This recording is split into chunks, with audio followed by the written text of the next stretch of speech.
so that we can have enough room for the parents of the bride and their lovely family friends who will be coming out to support them. All right. Without wasting any more time, distinguished guests, ladies and gentlemen, it's a great honor and pleasure that I welcome the family of the beautiful bride of today, Alhaji Kayode and Alhaja Shokunbi. The Shokunbi family, of course, Kubis family, as some of you would call them, as they are widely known. So welcome the Shokunbis, ladies and gentlemen. Everyone along the aisle, please let's make it free. Mommy and Daddy, Ijoti Koyi saying, Tebi Tara. Shokunbi.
sit on any table that is not your table.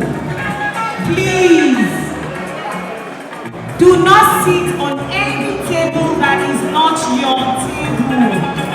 VIP is upstairs, VIP is downstairs. Food is getting everywhere. This is a VIP party, luxury party. We have so much food. Of the parents of the bride and the parents of the groom. Without wasting any more time, we're ready to bring in the couple and their friends. Once again, I'm going to appeal to the constant flow of traffic that everyone on the aisle, please just make your way down so that we can have a clear path. And if you are coming in, you are wondering where your table is. If your table does not have a number, you are going upstairs. If your table has a number, please make sure that you look for your precise table number and sit only on your table numbers, please. The entire hall is a VIP hall, so wherever you are seated, you are still going to get the VIP treatment, like we keep saying. So, let me at this point welcome the chairman of today's wedding reception. The chairman is capable of chairing not just this wedding reception, but indeed capable of chairing any occasion, be it corporate or social. I'm not sure, I don't know where he's seated, but I'm sure when we call him, we'll make sure that he sits on the parents' table.